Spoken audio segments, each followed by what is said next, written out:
Hi,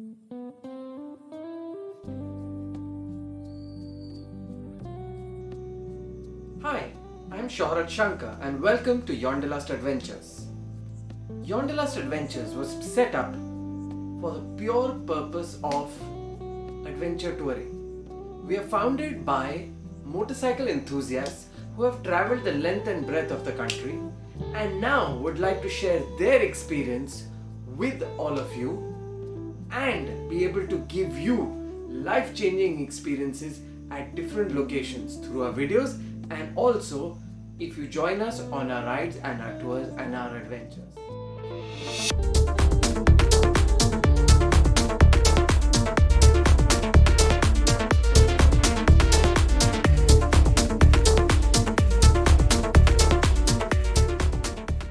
Today we are here to talk about what is it that you need to keep in mind when traveling to Ladakh, Spiti, Uttarakhand, the Northeast, and all these lovely riding destinations.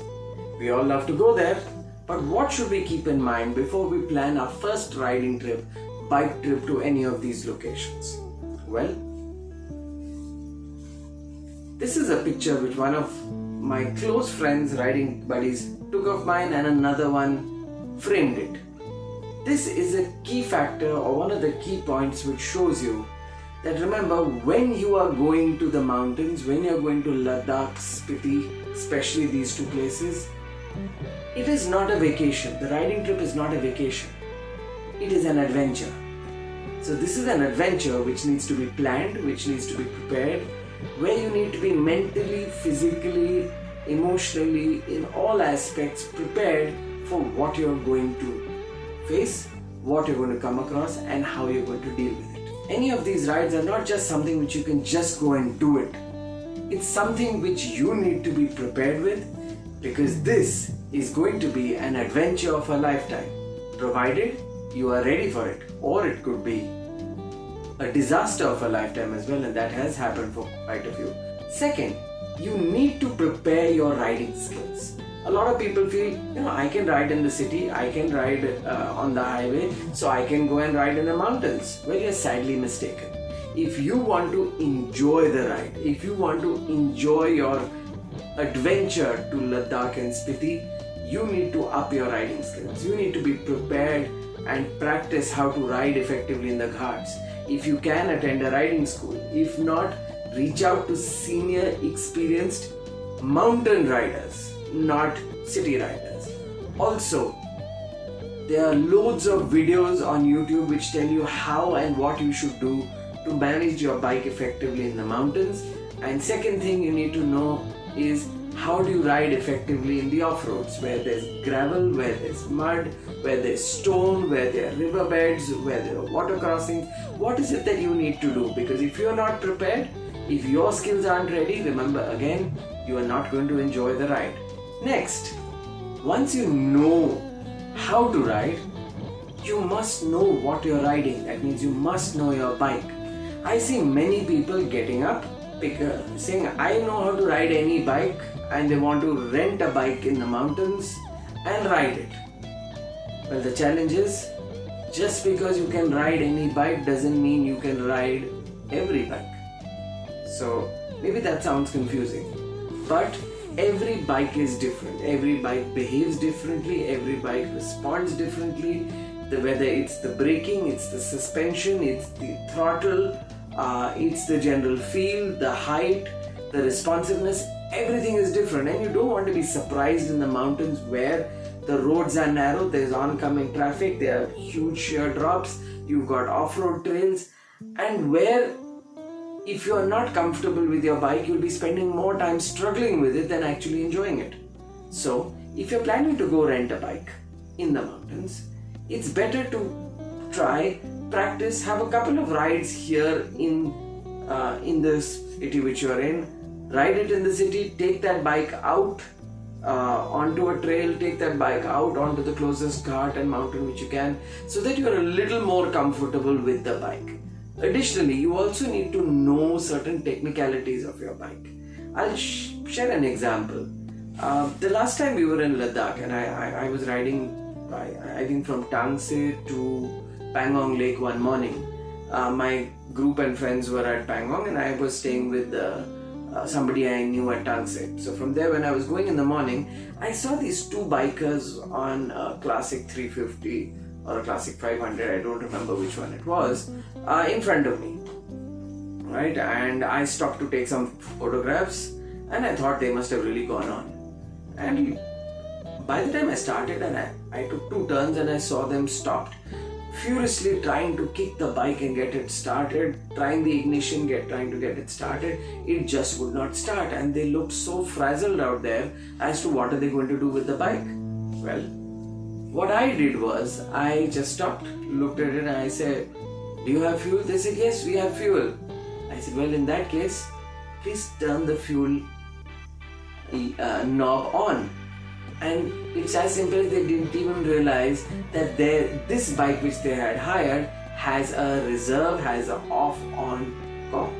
So you need, as simple as that. And the rest, things can get much more complicated than that, right? So it's important for you to know your bike, otherwise you will be stranded somewhere in the middle of nowhere at times, not knowing what to do.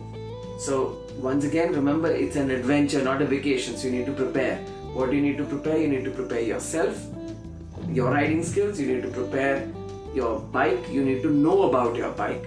And then you also need to realize that altitude sickness is a real thing, right? So a lot of people seem to feel that, when you read on websites, it says AMS, acute mountain sickness, or high altitude, it's something like that. Yeah, but acute mountain sickness is the key term, right? AMS. Now, a lot of people feel, no, it's not going to happen to me. You talk to some experienced seasoned riders, riders will tell you, it's nothing. Just go, nothing happens ever. But please remember, they are experienced and seasoned when traveling in the mountains. So their body, their lungs are used to that altitude. So for them, it's okay. For you, if you're going for the first time, it's better to be prepared. So the last time I was in Ladakh, I remember meeting these 3 bikers in the shop. We were all getting these t-shirts prepared. So just to tell you, they do these great embroidery t-shirts in Ladakh. So what I did was, I saw these 3 guys, started chatting with them. And on chatting with them, I realized that they had come in yesterday, one day earlier, and they were already on their way back. So I said, "What happened?" They said, "Well, we are sending all our bikes back because one of the guys had fallen so sick that due to acute mountain sickness that he needed to be airlifted straight back down to the plains, and because of that, everyone's ride went for a toss." So what do you need to do to manage acute mountain sickness? Well, while you must talk to your doctor as well, there is a tablet called Diamox. It's generally preferred that 2 days before you start climbing up to the mountain, 1 or 2 days, you start having 1 tablet at night. You start feeling, so what does Diamox do? It ensures that your blood has the ability to absorb more oxygen, right? Additionally, you must drink a lot of water. The more water you drink, the more or the easier it is, or the better it is for your blood to absorb oxygen again. So now, if you prepare yourself with all this, the last point, ensure, as I said, it's an adventure, not a vacation. So you need to be dressed for an adventure, and you get your gear right. Helmet, jacket, riding pants, if needed, knee guards, boots, gloves. Prepare yourself, because the last thing you want to do is ruin your vacation, ruin your adventure, because you treated it as a vacation. So be prepared, enjoy, because the last thing, if you're going to the mountains, if you're going to Ladakh and Spiti, be ready to be amazed by the scenery, amazed by the terrain, amazed by the roads or no roads, and amazed at the way people survive and live and are happy in some of the most desolate regions in the world. You will see it and you will be amazed. So if you found these points useful, then what I would request is, please show some love, like, subscribe, click the bell icon so that you find out whenever we are doing some more videos. I do plan to bring in a lot more. Of course, we're also planning to ride to Ladakh soon. So do join us, and I'm sure you'll find out more about our road trips to Ladakh, to Spiti, to the Northeast and all over India, because we love riding, we love exploring, and we love creating experiences for everyone. So I hope you enjoy your next experience, your next adventure to Ladakh or Spiti, because you are going to treat it as an adventure and not a vacation.